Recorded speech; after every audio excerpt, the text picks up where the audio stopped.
When humans use the word co-creation, they usually mean what action comes to me in response to my vibrational offering.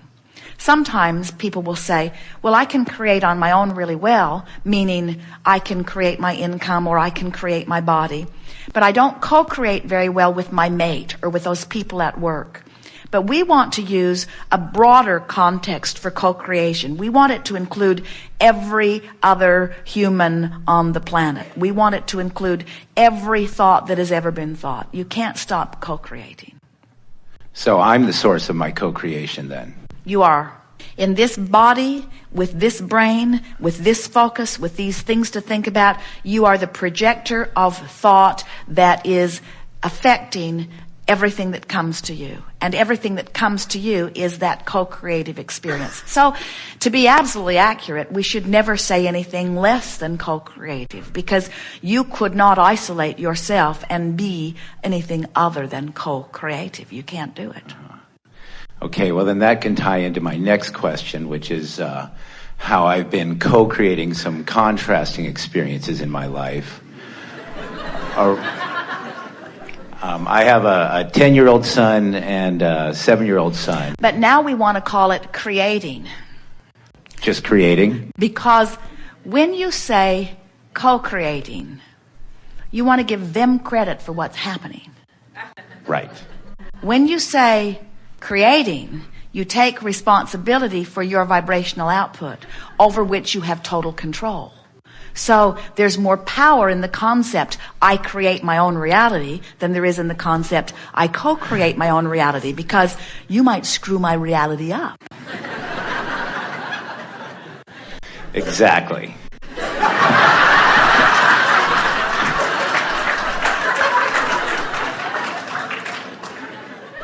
So the reality I've been creating is a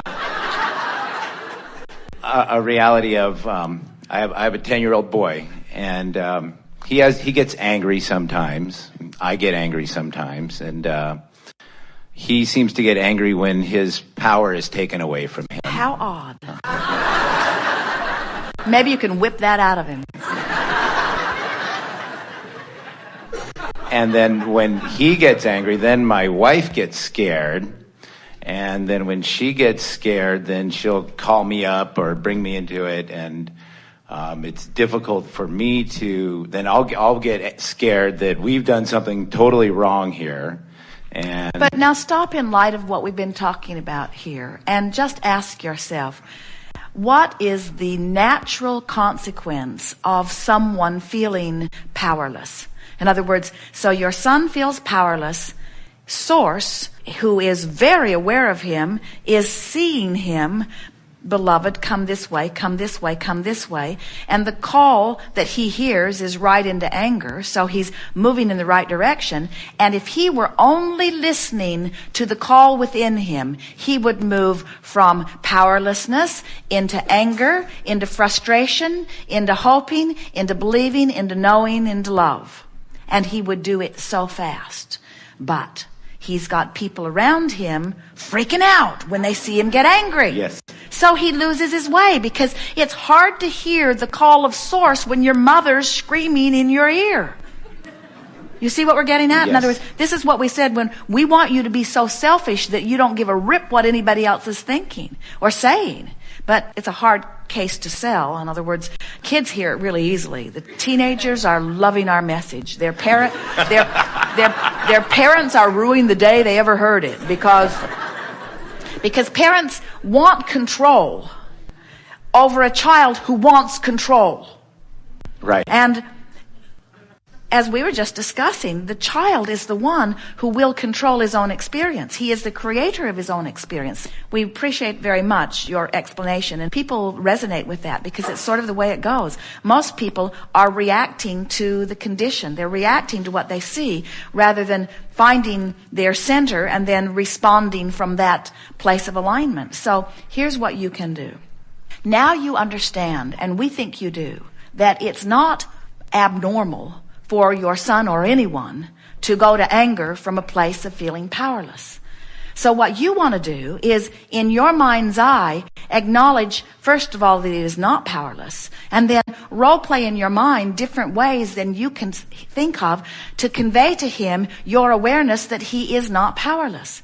Now, children who are born to parents who have felt powerless learn to feel powerless. In other words, in your nation pushing against terrorism, Jerry and Esther heard the other day that they're thinking about bringing back the duck and cover routine to classrooms, how to deal with terrorism. And it just made Esther weak in the knees to think that these children are going to be subjected to more of these fear tactics when there are adults around you that are trying to teach you fear, which is equivalent to powerlessness. It is natural that so many would begin becoming angry in their response to something that they cannot abide in. In other words, every part of their little beings knows that they're not supposed to feel that way. So your son has this incredible advantage. He has a parent who understands that it is natural to get angry from a place of feeling powerless. And then as you role play in your mind your knowledge that he's not powerless, and you actually begin to feel proud that he is hearing the call and moving up the emotional scale. And even further, you begin to demonstrate it in your own experience. Something happens and you feel powerless and you display anger in the presence of your child, and then you say, you know, I feel so much better now I'm mad than I felt before when I felt like there wasn't anything I could do about it.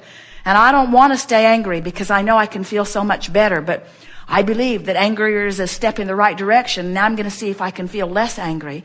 And as he begins to watch you demonstrate the way you take your power back, oh, he already knows it on so many levels, you see. Never be afraid when you see someone angry.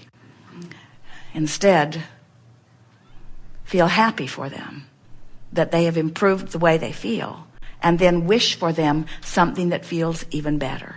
And when you really get that in your consciousness, the uplifter you will be for people.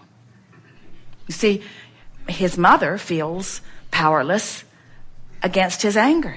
And then, as you said, you start second guessing, what have we done wrong? What have we done wrong? And we so much want to shout it so that everyone hears it. A parent has done nothing wrong when he has a child who is angry. Mm-hmm. You want to live the example of one who moves up the emotional scale. You want to live the example of one who knows how to close the gap. You want to live the example of joy, but you never want to give anyone that you care about, you never want to give anyone the impression that it's wrong for them to feel however they feel, because how they feel is about their points of vibrational relativity, and it is guidance. You don't look at your dashboard on your car and see the gas gauge which reads empty and find discomfort in it and judgment, and then so you just stick a happy face sticker over it. There, that's better. Because you want to know how your tank's doing, you see. You don't put Novocaine in your fingers because it's bothering you that you're banging them. Oh, it's so uncomfortable to bang my fingers on things. I think I will just deaden them so that I do not notice it. You want that sensitivity so that you can make decisions that are better for you in the larger scheme of things. And your emotions are that sensitivity. Mm-hmm. So in the family dynamics of things then, when Nate has his expression and I can help him to move up the ladder with my own creative ways of thinking and viewing things, what then happens is then my wife and I get into a dynamic of judgment and anger, and it seems like Nate can get out of it quicker than we can get out of it. Of course he can. He was never invested in it to begin with. But here's the thing that we really want you to hear.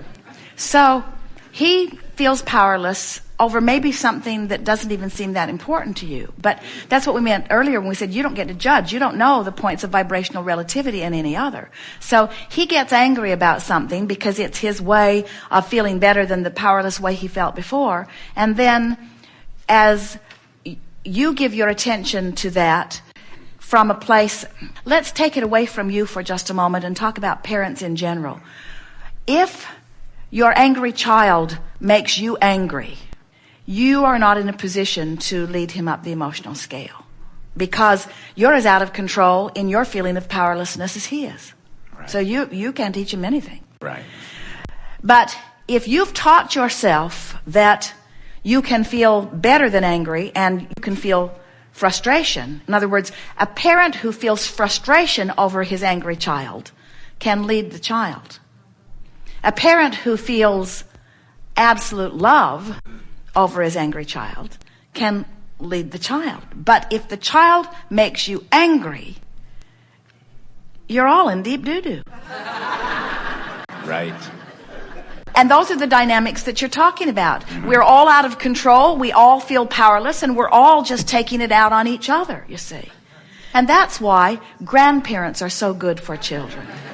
Because they're removed enough that nothing makes them angry, and so they can always maintain that attitude of well-being no matter what's going on, you see. But everyone can do it. Everyone can do it. And now you understand it. There's no reason for you not to do it.